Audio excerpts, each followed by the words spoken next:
Yeah, we should be set up with the,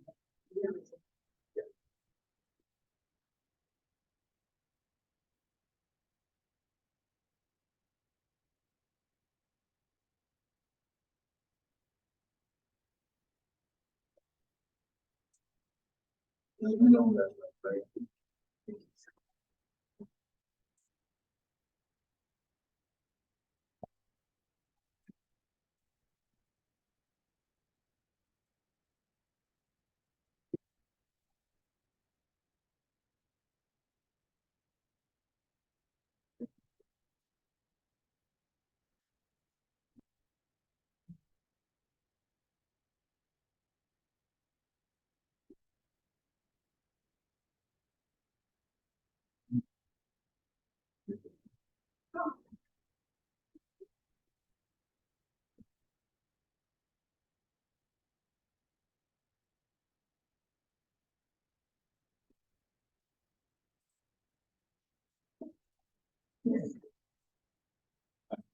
Earth, right?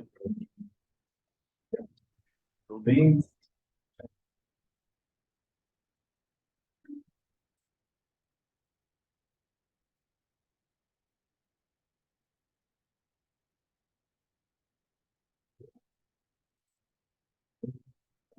floor is yours. Okay. Yes. Okay. So, hi everybody, and hi everybody virtually. My name is Elieza Lewis. The best way to pronounce my name is Elieza. Emphasize the line, my name, I'm not a liar. It's just the easiest way how to pronounce my name. But I am a junior production designer at John McNeil Studios. I graduated from the program roughly about 11 months ago. So we're about to hit the year mark in May. So just a little bit, I'm just going to talk a little bit about kind of like how to find employment post-graduation, kind of just a little bit of what to expect working in corporate. I work for like a small creative studio, which is basically an advertising agency, but they like to call themselves a creative studio just to sound nice and easier and more open, but it's a giant agency more or less. So just to kind of tell you guys how to navigate that space, especially for some of you if you've never worked in that environment before, if you've worked retail or if you've worked kind of like fast food chains, like kind of what is the difference in how you kind of go about advocating for yourself and kind of standing up for yourself in these sort of positions. So let's get started. Let's go. So hi. Just an introduction again, kind of the same things I was saying before. Liza, junior production designer sort of thing. And then I wanted just to show like a little bit of the stuff that I made in the cohort or in this program that I actually really liked. So just a little bit just to kind of give you guys an idea of kind of like my style as a designer. So actually the agency that I work for, we do stuff for Peloton, and I kind of been able to make a few things, which I do have something in here that you can see that I made for Peloton. But this was something that the Peloton assignment was something that we made in Lauren's class, just as like a little like introduction kind of like design challenge. The one in the upper right hand corner was something that we made for Pratt about the photographer series. And then the one in the bottom is the branding project that you do in Lauren's class. Well, not a branding project, but it's more following the touch points and things of that nature. So I did it on SAC-RT. And I actually redid that project in my final semester here. I had a completely different concept and I changed it 2 weeks before our entire showcase. So I was really proud of how the final thing kind of like turned out. And then just a little bit more of some of the things that I've made, really into like colors and playing with textures and things of that nature. I'll get into if you work in corporate, sometimes you don't have the same flexibility and creativity that you guys have kind of been doing here in the program. Most of the stuff you'll be doing is kind of just cranking out posters and banners, same dimensions. Like unless you work for an agency or a client that allows you to be creative, most of the stuff that you're gonna make is pretty like straightforward. It's kind of boring, not gonna lie.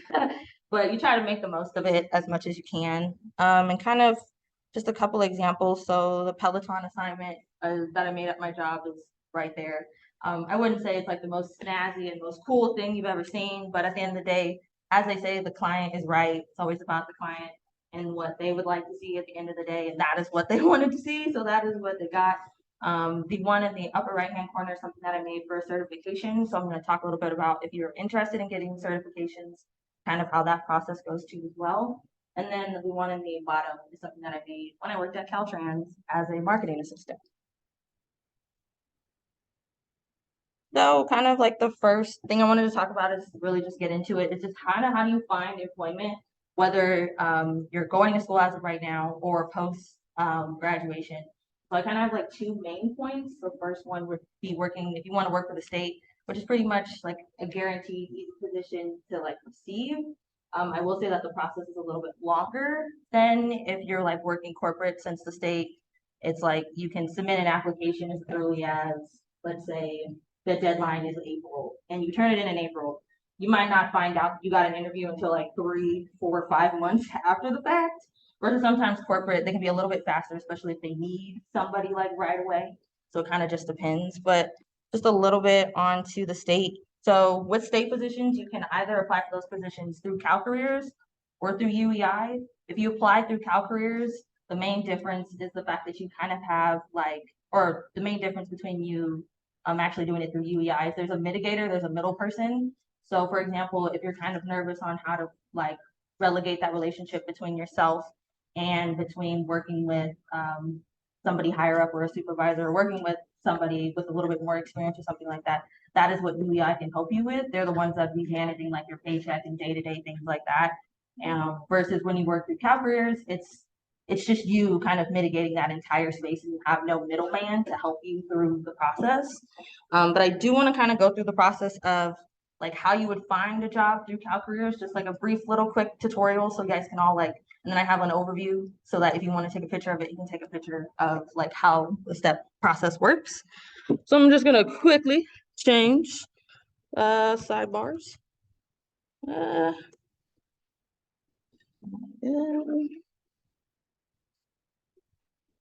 So this is the CalCareers website. This is where you come to apply for any state position and to take any state exams. So I would say the easiest thing to do when you first navigate this website is to really just go to the geographic job search tab. And here is where you find any of the counties that are in California. So I'm just gonna say SAC since we're all currently in SAC. So you wanna go ahead and click Sacramento. And then from there, you obviously see all these different like filters and subtabs that you can kind of go through. For most of you guys that are currently in the program, the easiest thing to do is to just look for student assistant positions. Yeah. So you kind of want to ignore the first kind of section for graduate students, unless you literally have graduated or you're in a grad program. Those will work, those positions are catered to. But if you scroll down a little bit further, you see a bunch of different positions in various different state organizations. I would say the most important kind of like elements to pay attention to is the date in which it is due. So this kind of date right here. And then obviously everybody wants to know how much they're getting paid. So look at how much you're getting paid with the position. Now, if they show you, for example, right here, they show you that the annual amount, most of the state positions you get paid monthly. So that would be kind of the lowest number you see is bare minimum what you'd be getting paid versus the highest is what you'd be getting paid. So to not go into the extreme details of it all, there are classifications for each one of your positions. If you're a student assistant, it could be anywhere ranging from classification A to D. Some of you guys will start off like in the middle, and then you have to ask your supervisor to promote you to a higher range, which A is the highest. And then from there, I don't know how it works through UEI. I believe it's the same process. Or instead, if you kind of want somebody again to help mitigate that process of asking for a raise, you could ask like I think it's like your representative or like your coordinator at UEI to help you with that process of asking for a raise. But again, if you're just going through calculus, you would just need to ask by yourself. So say, for example, we are really into this position at the employment department. So you'll want to click view job postings. And then here's where all the fun nitty gritty stuff is. Honestly, you should read all of this. I don't. So I honestly just kind of like scroll through the huge kind of section you want to look at, which it looks like here they don't have it. But sometimes what happens when you apply for student assistant positions, they'll have a statement of qualification, which is basically another great way of saying the cover letter. You have like 3 to 5 questions that you'll need, they'll ask you that you need to answer.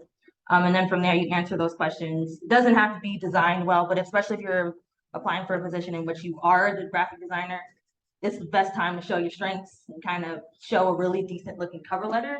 And in there, you want to like go through and answer the questions. But for this position, especially, there is no statement of qualification. The one thing that they do is sometimes they throw that in there because they know like that's a way that people won't apply. So sometimes people see like they have to answer 6 questions and they're like, oh heck no, because I don't. I'd be like, I don't feel like answering 6 questions about a job that I definitely am qualified for. So it just depends. If you really want the job, then yeah, I say go ahead, answer the 6 ridiculous questions that they're gonna ask you, and then you kind of just go on about it. Another really important aspect to look at is kind of like who to talk to. I believe it is right down here. So if you have any questions about like just the hiring process, if you have any questions on like who to reach out to, they always put this information here. You should be able to call this person, shoot them an email, whatever. When it comes to applying for positions as an actual graphic designer, you definitely want to reach out to this particular person because they can tell you whether or not you'll need to take an exam. So if you apply for any graphic designer positions, through the states, you might have to take an exam for it. It just depends. Even though most of you would have graduated from a degree, there's still some sort of like state exam you have to take to prove that you actually like know anything about graphic design. And then I'd kind of say another kind of important section is this section right here, like the required information that needs to go in your kind of like final thing that you send to them. Most of the time you can do all of this digitally, but if you want to send it to them through the mail, you can, but like what's the point?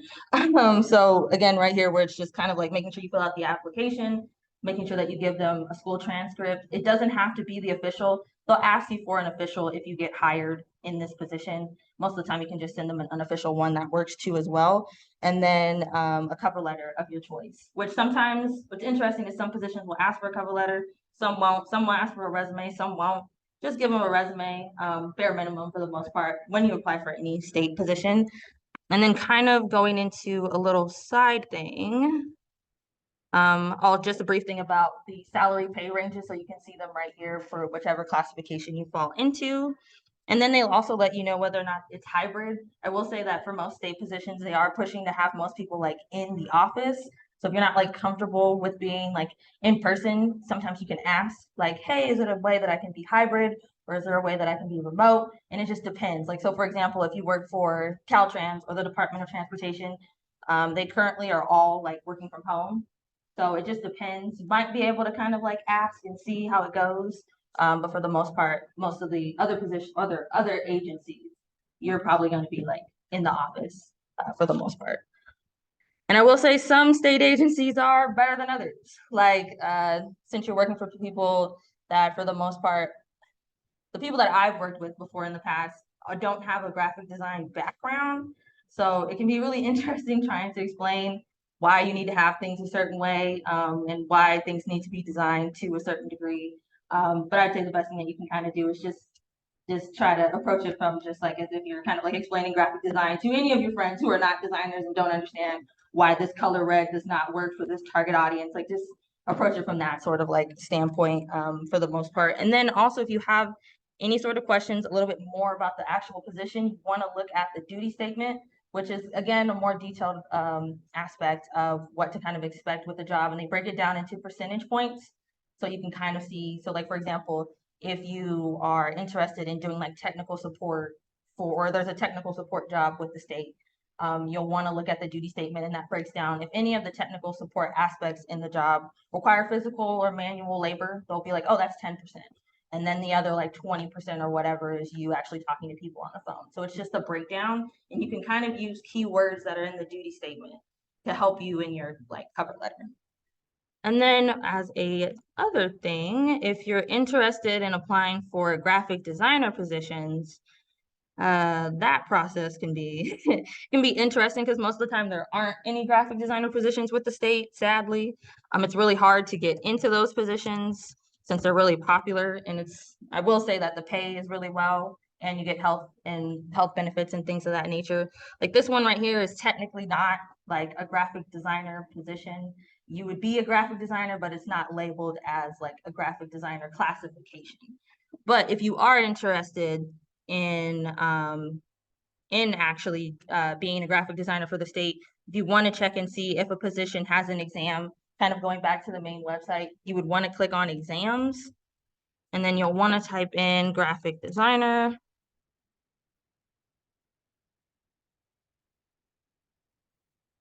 And then depending on what classification is, they'll have the exams right here. Depending on the exam, you might actually have to go somewhere to take the exam. You might have to just mail in the exam, or the exam is digital. It just depends.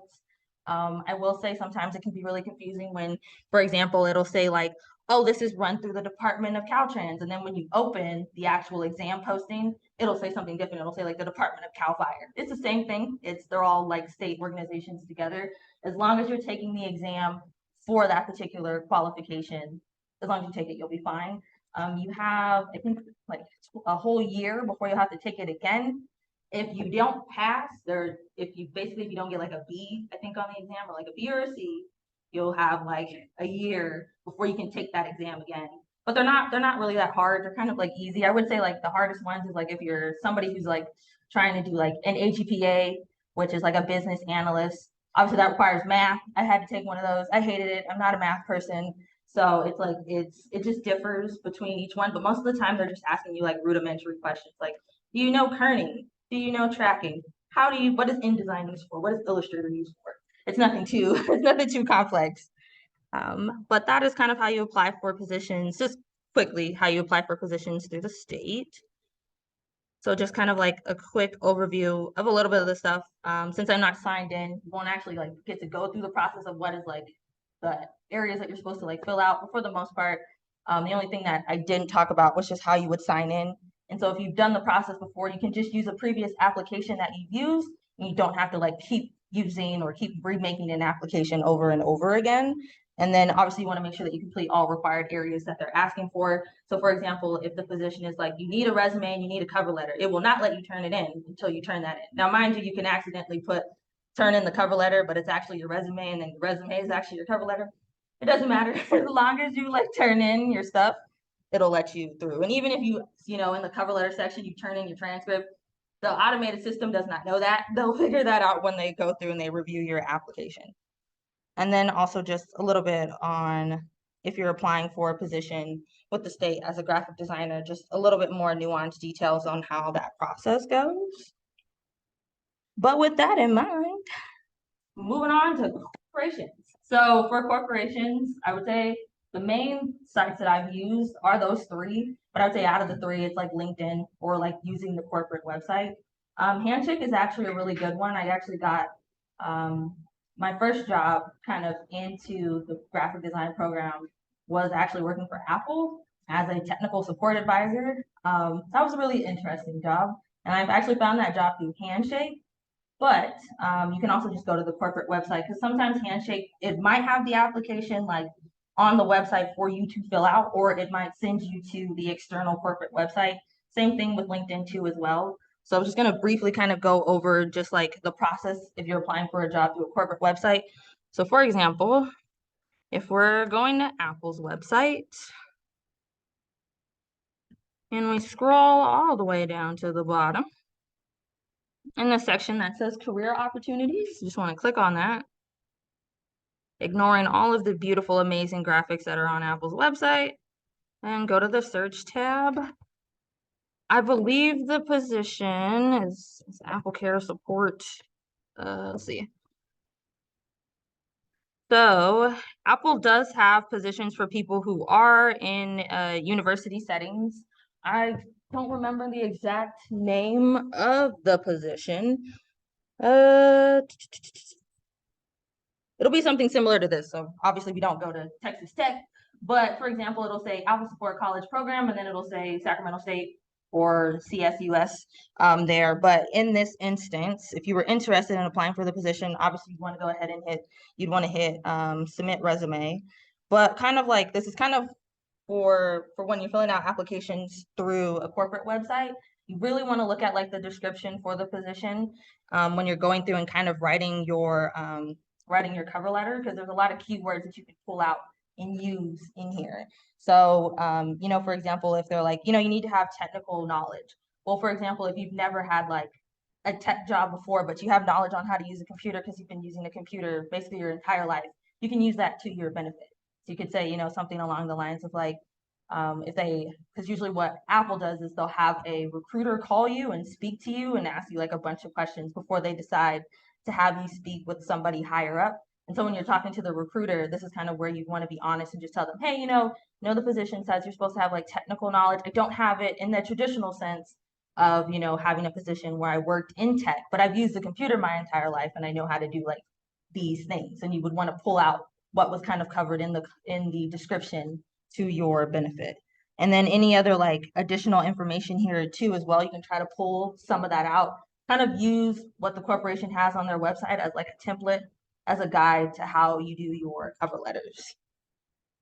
But I will say, I'm not sure if Sac State is doing it like this year or like how the actual process goes for when they decide what universities they're going to select to be a part of their college program. But if you really do want experience working for like a tech company, Apple is a really great one.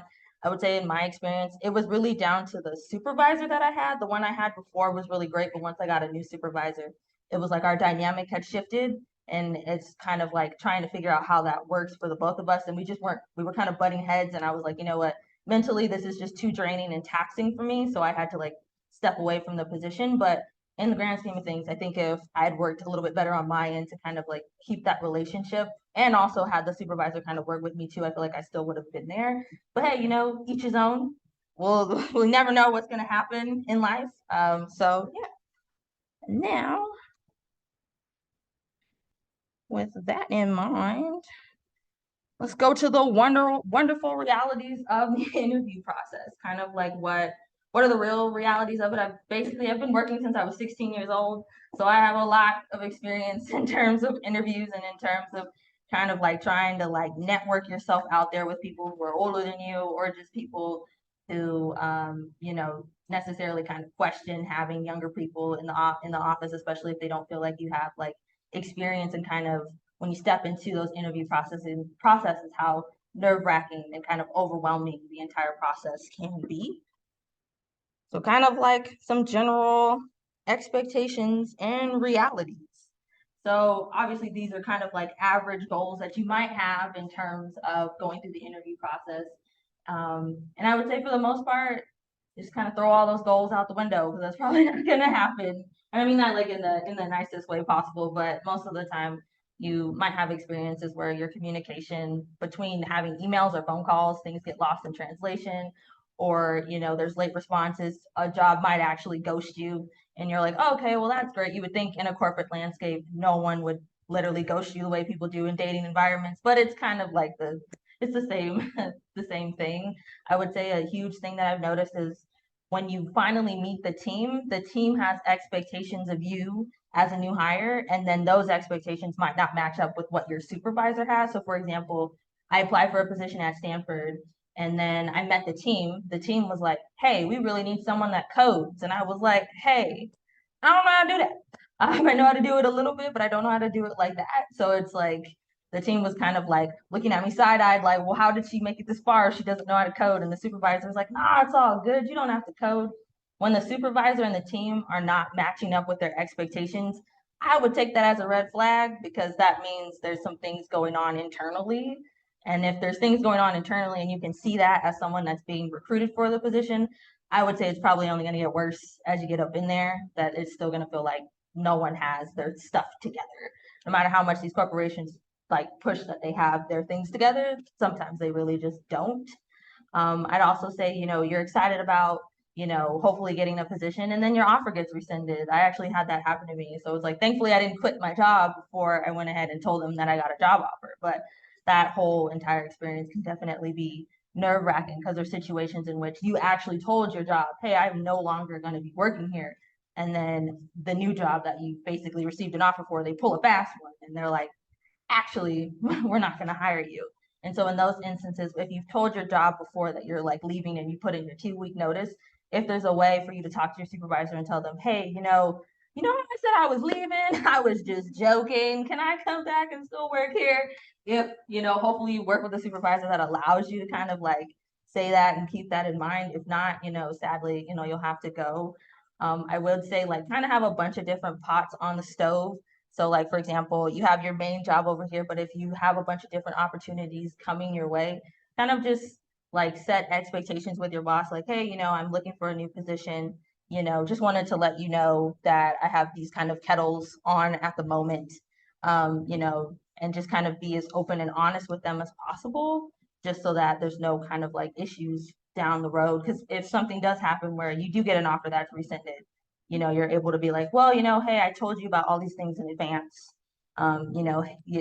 Hopefully they won't be as like angry and upset about it if you're like 2 weeks later, you're like, actually, I was just kidding. No, I don't want to quit anymore. So it just depends. I will get into kind of like how to set those like sort of like expectations as you go through. And now I will say though, what the great thing with LinkedIn regarding like clear salary compensations in California only, I believe, they do put the salary on there when you like look at how much you're getting paid on LinkedIn. I believe it's only in California.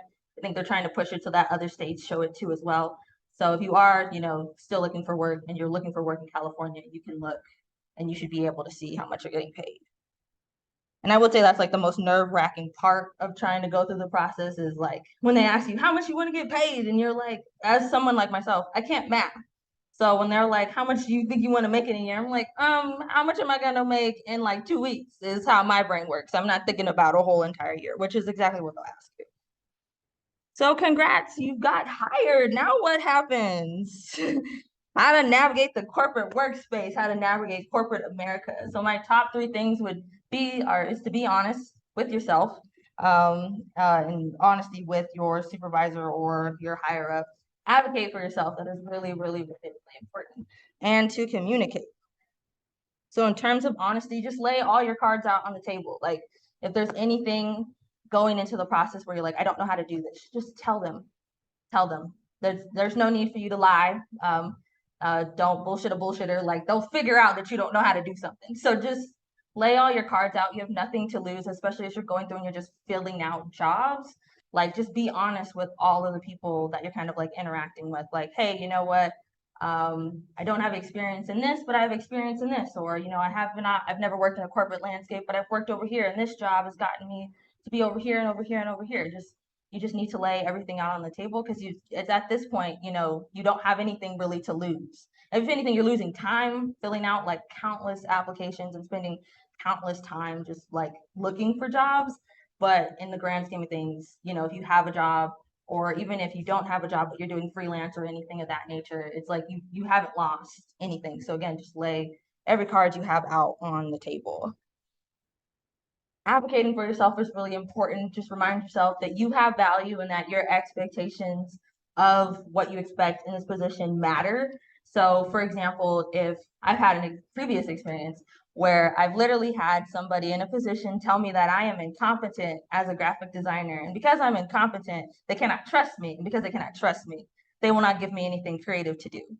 So obviously in that situation, you're like, well, like, excuse my French, but like, what the fuck? Like, who you think you are talking to me, like out the side of your neck? Like, and it takes you a minute because it's like, and then the follow up is like they want to compliment you behind the fact that they've just insulted you. So you kind of have to sit there and just be like, whoa, like what is happening right now? And the best thing that you can do when they've kind of like insulted you is kind of just take a step back and be like, hey, as of right now, I just kind of like need to take a hot second, like to step away. We can continue this conversation at a later date, but it is really important to kind of like understand that, uh, advocating for yourself in terms of with a situation like that happens, tell your supervisor kind of like right away. So especially if you feel like, someone's insulted you or somebody's kind of like said some things out of turn, not only do you want to tell your supervisor, but you want to take a note of that, especially if you work in an environment where note taking and having proof that the situation has happened, that's the first thing you want to do. I get it, emotions are high. You probably want to cuss somebody out and throw something, but the fastest thing you want to do is actually like write down the situation that happened, like literally as detailed as the point of like the time in which it happened, like where you were when it happened. Like it just depends on where you work. Like if you work, for example, for an insurance company like Allstate, I actually have a family member that works there, and she's like having all of kind of like the details of the situation down is really important because they're kind of like looking at you like, especially if you're someone in a lower position, like you kind of made up the entire scenario and that you're overreacting. But if you have all of the kind of things laid out, and even going as far as looking at like the company handbook in terms of how people are supposed to talk to each other in the workplace, like all of that matters in terms of building your case and building the fact that like you have evidence that someone has like basically misrepresented you in the workplace. So again, just making sure that you remind yourself that you have value and that your values do matter in the workplace, even as a junior designer, even if you're like freshly in your 20s and you feel like everybody's older than you and you're like, I don't know how to advocate for yourself. Anytime anybody is disrespectful to you, you call that out. Like, don't be afraid to call it out. If you get fired, you get fired, but at least you stuck up for yourself at the end of the day. And then it kind of ties into communicate, like voice how you feel. Again, if anybody's disrespectful to you, and as long as you have evidence and proof and you have record of this thing, especially if it keeps happening, like, and you have that to back that up, just let them know. Like, let your boss, your supervisor, whoever, if you feel like you're not in a safe space and you can't talk to your supervisor, go ahead and talk to their supervisor. Or go ahead and talk to somebody in HR. Like, there's always middle ways for you to mitigate past people. So again, if at any point, if you're feeling unsafe or anything like that, you have to let somebody know, because your mental health is more important than how much money you get at the end of the day. And then, if you decide, I don't want to work in this corporate landscape, it's toxic, it's not worth it, why do I even bother?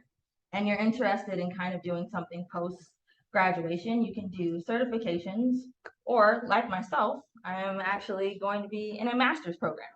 So just like a little bit about those two things. So for certifications, I would say for me, I'm more of the thought of doing it through like trusted sites. I know some people go through like certifications through something that somebody had like thrown together on like Instagram or something you might see on TikTok. I just say if you're gonna go into the corporate landscape, they're looking at whether or not you got a certification through a credible like organization. So you can use Coursera, or you can go through like a local community college. So for example, if you're going through Coursera,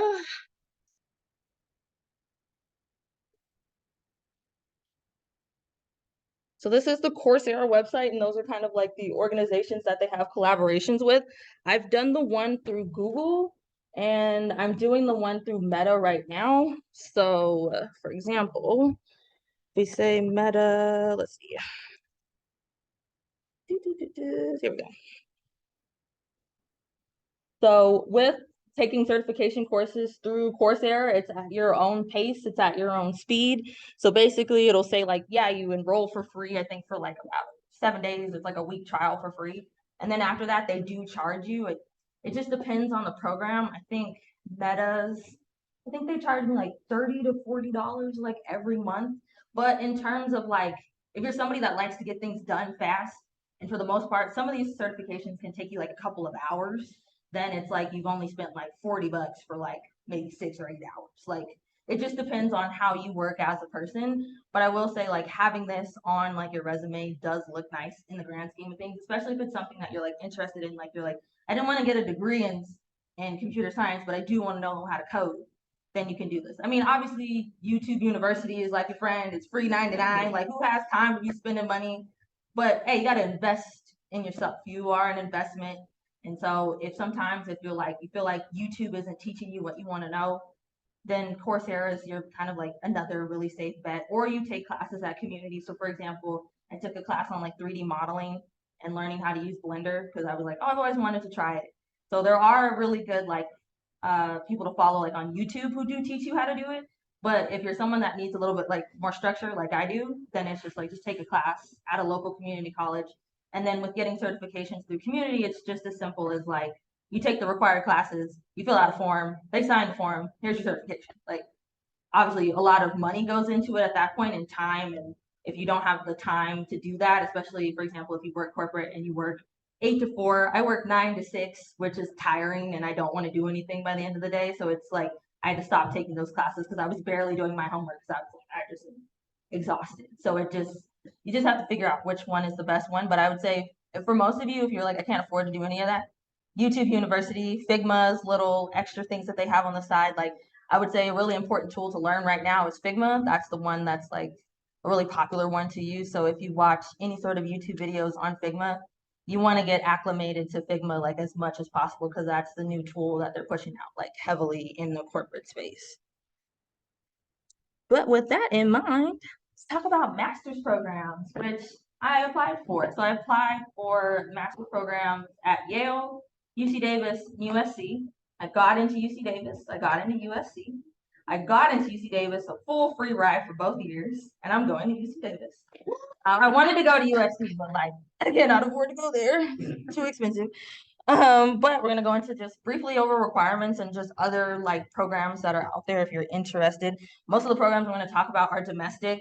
Granted, obviously Canada, our little neighbor, has a bunch of cute ones, but when I tell you that process is a lot, because obviously for us to them, we're international students, so it's you have a lot of stuff that you have to fill out if you're interested in applying for a graduate program in another country.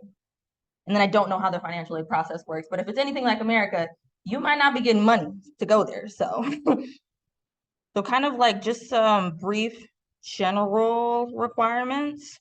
The ones I have marked in red are the really, really, really, really like, if you're gonna do anything, you want to spend your time working on those, because those right there will help you get in. But in general, most of the required ones is your portfolio. You have to fill out a FAFSA application.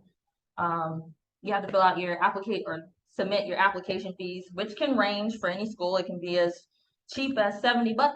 Or when I applied for Yale, it was like $200. It was like, what the frick, bro? It's a paperless application. I don't understand. And then you have to submit your official transcripts.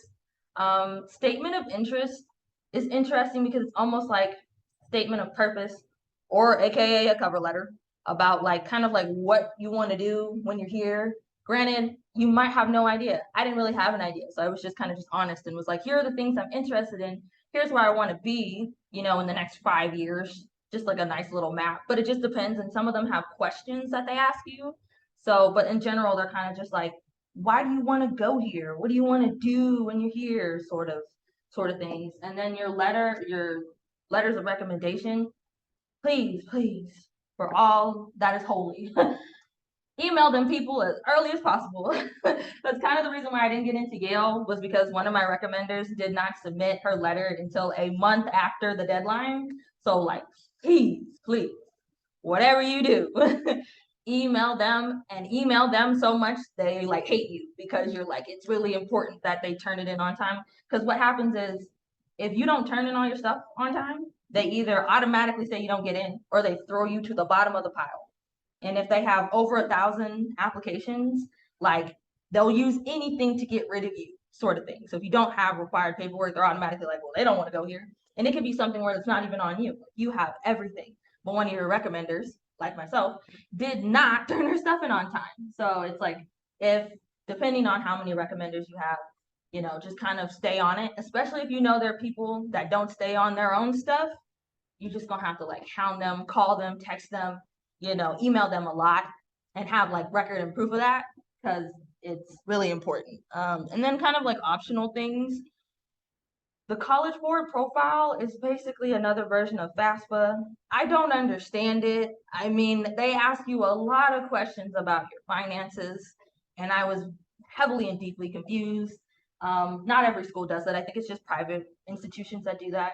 So if you're applying for like a school in the state of California or through the UC system, you don't have to worry about it. But if you're applying for like USC or even Yale, you'll have to fill out a College Board profile, which is again the same thing as FAFSA. Your resume might have a design statement, which I think for Yale they did.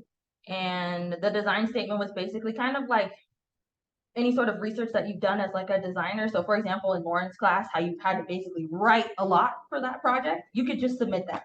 Like, because it's just proof of something that you've written as a designer and the research that you've like done as a designer on a particular topic or whatever. And you can just turn that in. And then they might also have like an additional writing prompt. So like UC Davis, you had to write a lot. And one of the prompts they had was like a diversity and like inclusion question. So it's like some programs have different questions that they'll ask you. And then some programs have like work experience requirements.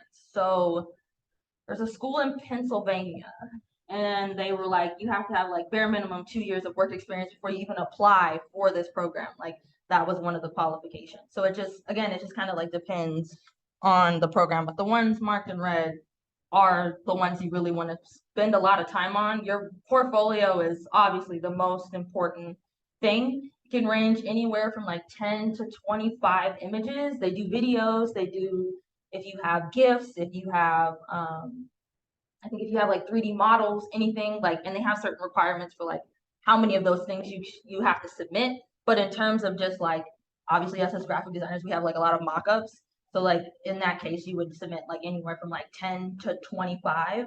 What I did in terms of submitting things in my portfolio, I showed a mock-up. Like, so for example, this is from the project for Lauren's class, and these are like monthly passes. And then I showed them an up close kind of like, here's what it looks like if you export it out from InDesign as a PDF. Here's what they look like. So you kind of show them something in the real world, and then you show them, here's what it looks like if you were in the actual working file in this software. And you kind of just want to do that side by side so you can kind of label, here's the mockup, here's the actual like working file. Here's the mockup, here's the working file. And just make sure that you name your files like accordingly, because what it does is it kind of like, you can go through and you can rearrange it to put which ones are important in front of the other ones without getting into the whole minutia of it. And then your resume is also like a really important one. You want your resume and your portfolio to kind of like reflect each other. So if there's something kind of that you do in terms of like your own personal branding, make sure that's like reflected across any sort of resume, cover letters, anything that isn't gonna go inside of your portfolio. And then in terms of like programs, these are some of the like other programs that are out there. There's more. There was a school in Pittsburgh or in Pennsylvania, and I can't remember the name of it. I didn't want to give you guys like the wrong school, so I just removed it from the list. But those are the ones that I looked into.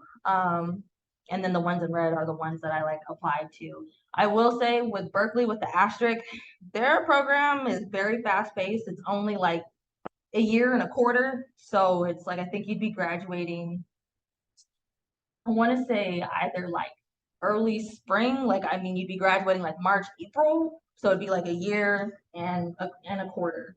But it is a very, very fast-paced program, and they are heavily into like STEM. So if you're not like someone that kind of like cares for any of that, then I would kind of like not apply, especially if you're like, this is like really rigorous, then I wouldn't even like bother with applying. But all the other schools on here are 2-year schools, except for the California College of Arts. They have a 2-year and a 3-year program. What they do is you tell them you want to be in the 2-year program, but they automatically put all students in the 3-year program. And then they decide from who's in the 3-year program, who actually gets to be in the 2-year program. It's only the 3-year program is structured that way because if, say, for example, you're someone that has a degree in like business, but you want to have a master's in design, the first year is you just learning what it means to be a graphic designer and learning like fundamentals as a graphic designer. And then the next 2 years is like you actually like taking the classes that you would need to take in order to get like your master's. But most of the master's programs, especially if you're going through like UCs, are not as rigorous as they are if you're like an undergrad at a UC. So obviously UCs are quarter system, which definitely has me nervous because I've never been in a quarter system before in my entire life. And instead of it being 15 weeks, which is a semester, it's 10 weeks. So it's like it's much more fast paced, but apparently they're like, just because it's the quarter system is faster paced, the actual program itself is really just like smooth sailing because it's at your own leisure for the most part, except once you hit that second year, which is where you spend most of your time working on your thesis. But with that all in mind, are there any questions? Oh, I just noticed the chat. Huh. But are there any questions? Yes. Um, maybe something about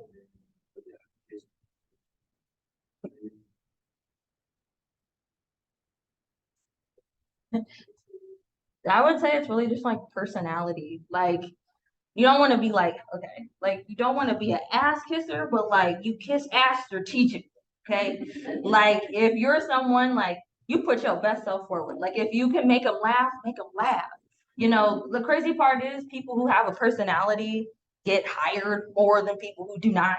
So engaging in like workplace related activities will actually get you to get further. It makes no sense. You would think they'd want to hire people who do their work and like you just kind of work and you still interact with people, but like you're focusing on work. No, though someone who literally is who's less skilled than you but has a personality is the one who will like move forward. And I've noticed that a lot. So if you have a personality, you use that little nugget to the best of your ability. But in terms of just kind of like when you're going through the interview process, I would say if you really like if you know a lot about a specific topic, you talk about that. So like how you did a thing on like mocking up things and talk about that. Like bring that up. Like use that. So especially if it's a position where if it's something on the production side of the house and you're doing more of like for example, I work with people who are retouchers and that's all they do is they just like retouch images. You talk about if that's something you know how to do, you use that. Like and you kind of talk about it. You can talk about how you as a designer, how you see the design space too, and how you view it. Talk about kind of like who you are as a designer and kind of like your style and your approach to design. Even if you're someone who's minimal and you're like, I don't really like doing all those grand things. That's fine. You just talk about it. It's really when you're going through these interview processes, just kind of just talk about who you are as a designer and kind of where you see yourself and where you see the like the current market, even if you don't like where it's going. Like you still just kind of just talk it out. Talk to them kind of like they're your friends. It's weird. Like you don't have to be so like rigid and formal. You definitely have those like I don't know if any of you sweat when you're like nervous or like you sweat when you have interviews, but like you're gonna have them like interview jitters. But once you kind of like hit a flow, I would say just kind of talk to them like they're one of the homies. Mind you can't cuss and all them things, but just talk to them like they're like one of your friends, and just keep it really, really kind of like informal, but also in a way where it doesn't feel like you're just shooting the breeze with this person. Like you're actually like you're trying to talk to them and kind of let them know who you are as a person. And again, don't lie to them. Don't like bullshit them. They'll see that coming. They know you know, surprisingly, especially if you're talking to someone that's been in the game for like a really long time, they can kind of like spot when people are just trying to say the right things to get hired. So it's better to just be genuine and be yourself. So again, if there's something that you don't know, just tell them. Just be honest. But when you tell them, hey, I don't have experience in this particular thing, but I know there's countless resources out there to help me. So you can say, YouTube is a really great resource. Figma has really great like stuff for you to use to help you. And even Adobe has really great stuff. And you just kind of point out things that you've looked at or even talk about the things that you're interested in. Sometimes interviews can get a little side tangent, especially if you use that personality a little too hard. You're gonna end up talking about things that aren't even tied to the position. Like I literally went into a whole spiel about Game of Thrones with one person. Like it can go anywhere, just depending on how you navigate that space. But I would say the huge thing is kind of like just be yourself. Just take a deep breath.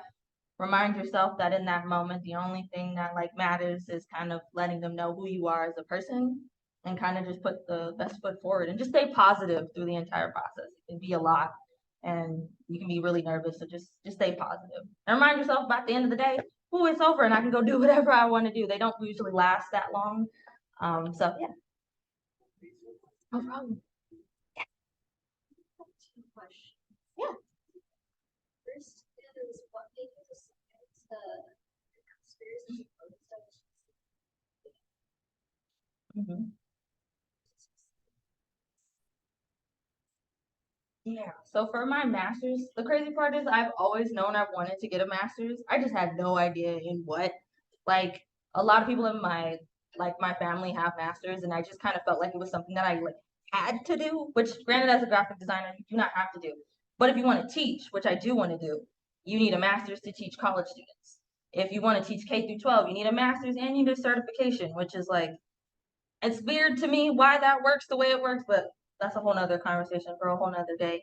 But I've kind of always known that I wanted to have a master's. I just wasn't sure, again, if I wanted to use it for teaching purposes or like I was talking to Pratt and he was like, if you want to be like an art director at an agency or like for a corporation, it looks better if you have a master's or you have like countless years of work experience. And granted, I've been in this corporate business for a long time, and the girl is tired. I'm tired. I'm really tired. So I was like, you know what? I'm gonna just jump in front of the line. I'm gonna take my Steve Maddens and cut in front of everybody by getting this master's degree. Because I have to pay you anyways because you automatically like have this extra degree. They can't pay you like $25 an hour. So it's like I'm using the master's degree to kind of like help myself step a little bit further, even though I don't have a lot of work experience. It's like the master's degree and everything that it takes to get one automatically just like puts you in front of everything. And then in terms of like what I want to do, I have like a general idea. I'm really interested. After taking Lauren's class, I kind of got really into like UEX and UEI, and I've gotten a newfound love for print design since what I do at my job. We actually do things that are like going to be printed. So it's like I kind of want to merge the two things together. I feel like I've noticed we spend so much time like obviously trying to make sure that the internet is like ADA compliant, but I noticed there's some things when we do things for print that we don't kind of like apply the same ADA compliance in my mind. So for example, if you're designing something for someone that's blind, I've never seen anything, for that community. I've never seen anything that's catered to people who are deaf that's print work. And so it's like, well, how do you go about kind of like making sure that everybody is experiencing the same things in a space? So like, for example, I saw something where I guess for fashion on the tags on your clothes, for people who are blind, for them to know what color they're looking at. It's like on the tag, they write it in Braille so that they can like feel, and like it's some of them, I guess it's as detailed as telling them like, this is the fabric or this is the material and these are the colors, like on the actual like tag, but kind of doing something like that, like, but incorporating that in print design, like incorporating a universal experience, like things you kind of take for granted as people who are able-bodied, like, but having a way to kind of bring that into print to some caliber.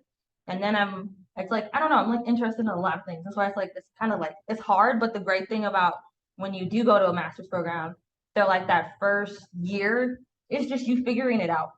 And there's kind of like your professors, they're not holding your hand, but they're definitely like gently like guiding you in the right direction based off of just conversations that you have with them. And then by your second year, you would need to kind of like know what you want to do. And then from there, they would help push you and help you kind of like mold and make something into what you want to present for your thesis. I think your thesis paper could be anywhere from like 12 pages to whatever maximum, but the minimum is like 12 pages. And then you might have an exposition, which is kind of just, it might actually be the physical work that you are talking about in your thesis. So, yeah.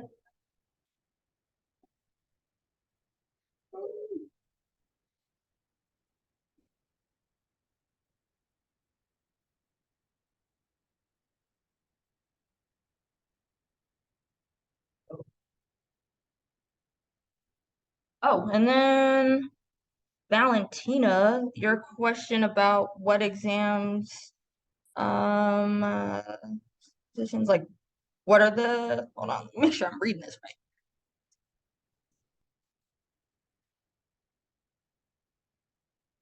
right. So for the exams, I've actually never taken one. So, but I've heard about it. So, don't take that for nothing. But I've never taken one, but I have heard that it's not as kind of like, it's almost like, it sounds like how it is in like sometimes in class where they just give us little quizzes or whatever, and you tell them like, how exactly do you, if you had to kern this way to get it to look like this, what would you do? It's kind of like, it's like, it's like I'm not sure if I'm like wording that right, but it's just it's just general questions about about graphic design in terms of like again kerning, letting, do you know how to like set up a document, exporting things, like it's pretty generic, it's pretty basic.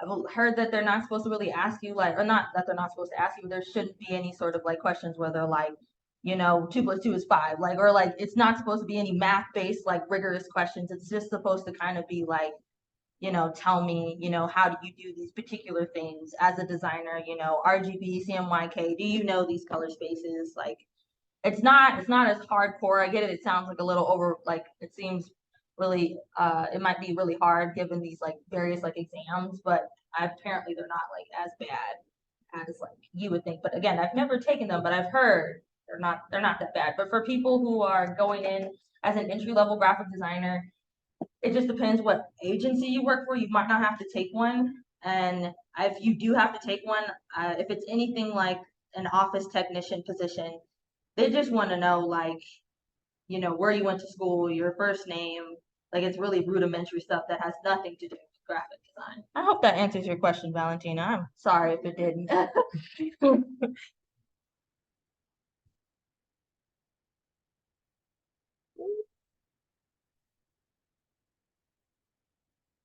Oh, and then how do you professionally respond to somebody when they rescind your offer? You go ape shit in the email. No, I mean, I basically did. I tore them a whole new one with that because that was just like, what the hell? Especially because at the time I was just like, it was maybe a couple months after we graduated, and I was excited. You know, I got offered a full-time position at Stanford. I was like, yo, I'm big balling. Like, y'all can't touch me. I was excited. And then it was like, it just like came out of nowhere. And I had another position with the Sacramento Kings, and that was up in the air. And so it was like the same day I got my offer rescinded from Stanford, the Kings also told me no. So my backup plan told me no. So I was like, it just felt like everything was like crumbling down in that moment. So it, again, I just had to go on a little emotional girl walk and just go outside and kind of like decompress. But in terms of like professionally, you just gotta like let them know like that's not cool. Like, and just kind of again advocate yourself and communicate and let them know, you know, hey, like, please don't do that to somebody else because what if this person had like quit their job and then come to find out you pulled a fast one. So it's kind of like just just make sure you just let them know. And granted, they might throw your email away in the trash, but at the end of the day, like it makes you feel better because you got how you were feeling off your chest. As my therapist would say, hey, proud that you shared your emotions and you got that off your chest because again, you don't have to like internalize and be like, what if about it? Because it's like you let them know straight up. That wasn't cool. Don't ever do that again. And then my crazy ass goes to socials and I tell everybody, don't work here, don't even bother applying. Like I start blasting people on LinkedIn. Like that's how rude I can get when I'm really mad. So it's like I'll go straight to socials and I tell people like whatever you do, don't work here. Like so you can do that too. You can just go crazy and just tell everybody don't worry about these people. But professionally speaking, you just advocate for yourself in the email and you tell them, hey, you know, sad to say that this didn't work out, but you know, next time, please try not to like do that to somebody in the future.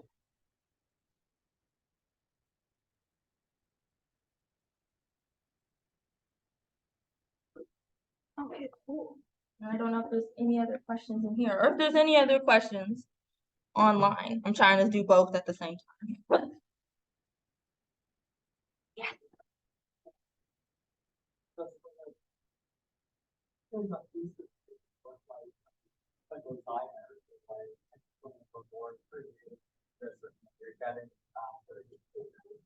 Yeah, I'm since I just kind of like got accepted, I don't really know like how it looks. Like so some people I've seen what it looks like for like people in the med field.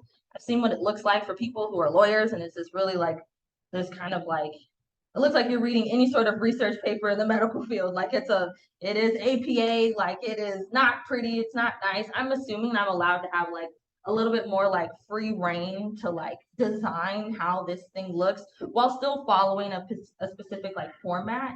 But I mean, in terms of kind of like the structure, I think it's they said it's structured in Chicago format, which I've never written in Chicago format. I've only written in APA because of the writing intensive through Sac State, and then MLA is the standard one. So I believe you still follow this. You follow either MLA or you follow Chicago, but I'm not sure if they allow you to kind of set it up and structure it like it's a reflection of like how you design your resume and your cover letter. I'm hoping so that it feels like it's all one comprehensive unit. And even if they don't, I'm gonna go in there and I'm gonna dazzle it up and add my own little personality to it. But the thing that like, especially if it gets published, I know because of publishing, it's probably gonna look really rudimentary and it's probably gonna look like any basic Word doc because it has to worry about like accessibility and things of that nature. But if you're putting it on your website, nah, I say go to town and decorate the hell out of that thing because it's again, it's a reflection. Oh,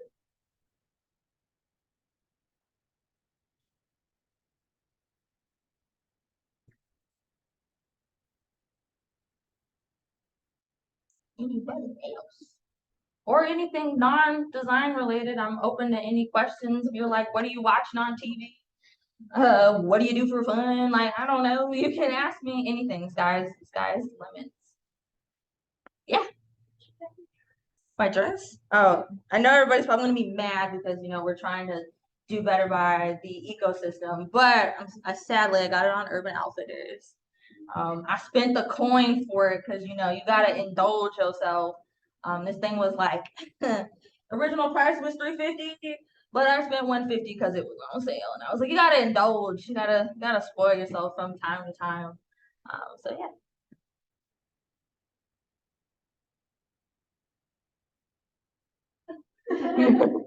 I don't bite, I promise. Please talk to me.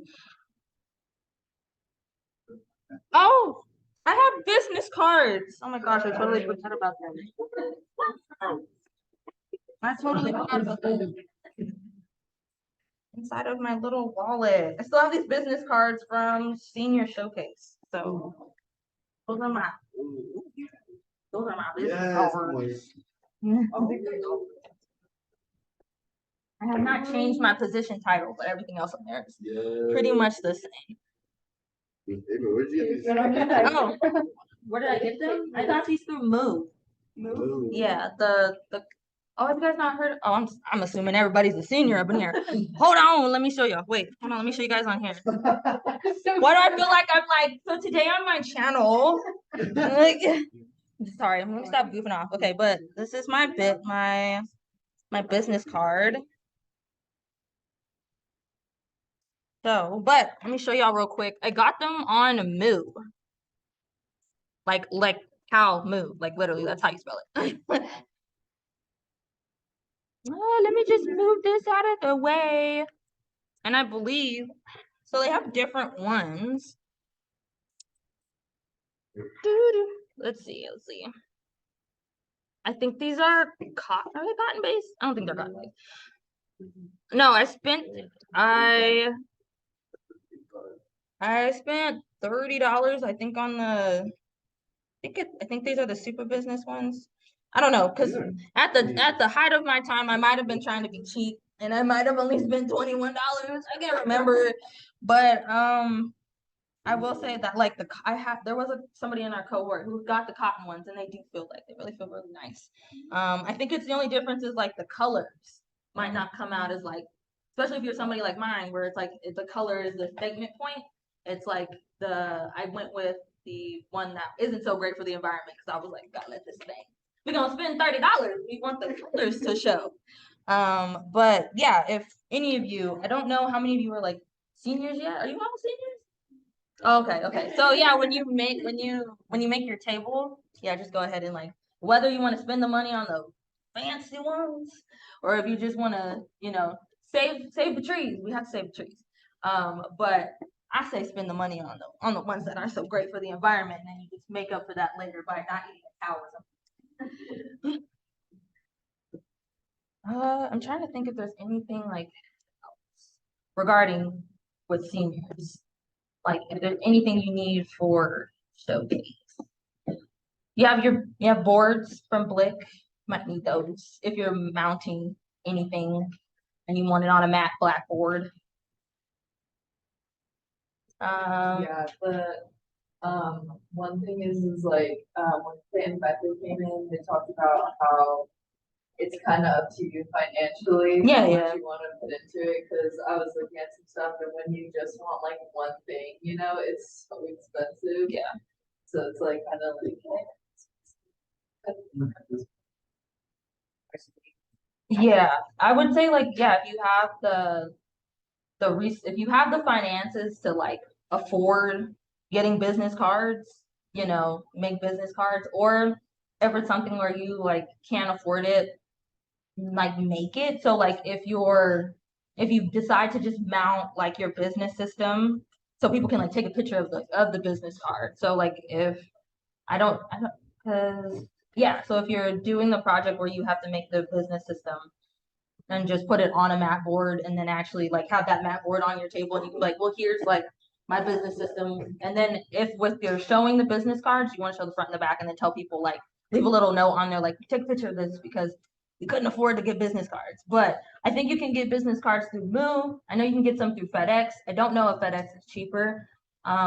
sometimes a girl got 2 credit cards, so sometimes you just gotta indulge. And we just used the 2 credit cards to kind of decorate the table. But my table was nowhere near as grand as some of y'all might have saw. I had cookies at my table, so I was like, I'm bribing people with treats. So put some treats on there, and that'd be just no one will know. I mean, I saw some of my other classmates, and it made me feel like, well, damn. I didn't do nowhere near that. And then finding out how stressed everybody was about it, I was like, maybe it's a good thing I didn't do all of that. Because, I mean, Yeah, I can't imagine what we're talking about. They're like, yep, throw this on my table and one in my closet. So if you guys don't have the money or like have Mhm. that, it's fine because you might not even show it. no, I during my interview I showed it as like but I had pictures, so I was just like, just because it's like if you sometimes they might ask like hobbies or things that you're interested in, and surprisingly doing that made me interested in kind of wanting to like design like layouts for physical spaces and things like that. So it's like I showed that, and I was like, well, here's something I did for like my class, like as like a side thing, and then they're all like, oh, well, that's cool. And you're like, okay, cool. Well, moving on. Let me show you the rest of what's in my portfolio.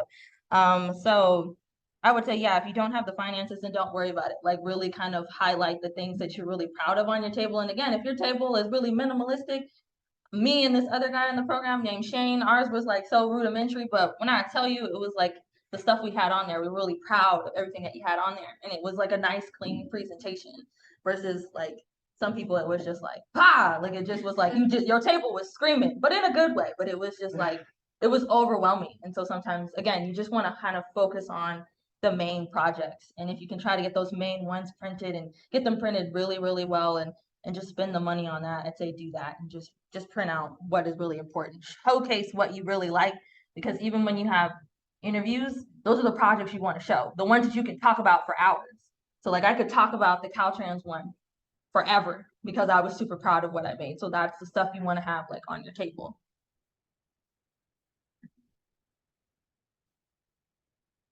Things like, for any of the interviews we had to show, did the employers want you to? Yes, they do. That's kind of the main thing is like if you're showing a project, talk about it. So sometimes they might ask you like, they might just want to see in advance, they'll ask you for like whether it's a PDF of your resume or whether it's a website. They'll want to see it in advance before they like meet you. And then hopefully there's somebody where they're like, hey, I saw your portfolio. Like, can you talk to me about? And sometimes if they really like a project that you've made, they'll want to like talk to you about this particular the particular project. But usually they'll talk to you about a couple of them, and then they might ask you for a specific one that they really like, and then they would want you to talk about it like in detail. So like for example, they liked the Caltrans one, so they were like, can you talk about what you made in detail? I would say what my first like official like interview out of grad was with Stanford, and I wasn't sure like how I'm supposed to talk about my portfolio. So I spent a lot of time talking about one project, and he was like, well, that's great and all, but like, what about everything else? And I was just like, oh, well, yeah, there's these things, but like, let me tell you about this thing I fixed in 2 weeks before it was due. Like, let me talk about this. So yeah, they are gonna look at your portfolio hopefully in advance, and then they'll like go through and I'll ask you questions about specifically kind of like, well, what software did you make it in? And like, if you use a bunch of different software applications, you're like, oh, well, I did this part in InDesign, and I did this part in Figma. Or, I actually got this idea from this. Like, if you have a mood board, like anything that's tied to that particular project, you'll just want to just talk about it and just talk about kind of like your process. I will say though, when you do have your interview process, the one question they probably will always ask you is, what is your design process? I don't have a process, bro. Like, I kind of like, I just go, like, I hate when they ask you that because it's like, it's trying to like box how you are as a designer, and I literally don't. I mean, you do have a process in all of the chaos, but it's like it's not a process in terms of like on this day I do this, on this day I do this. It's more of like the first thing I always do is I go to Pinterest and I just look at stuff. That's the first thing I do. I might not have no idea what I want to do, but that's the first thing I do, and that helps me kind of like figure out what I want to do. So it's like you just look at the best way you can describe it is just kind of walk them through the process, even if your process is not structured.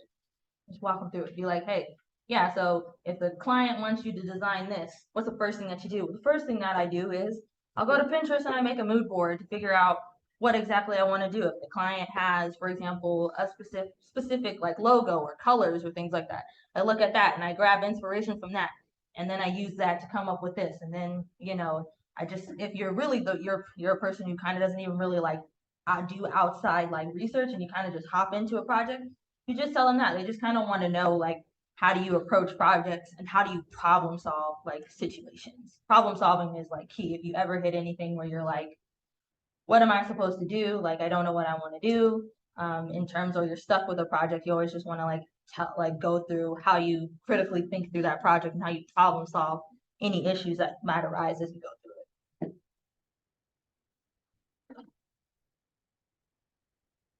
Thank you so much, Liza. No problem.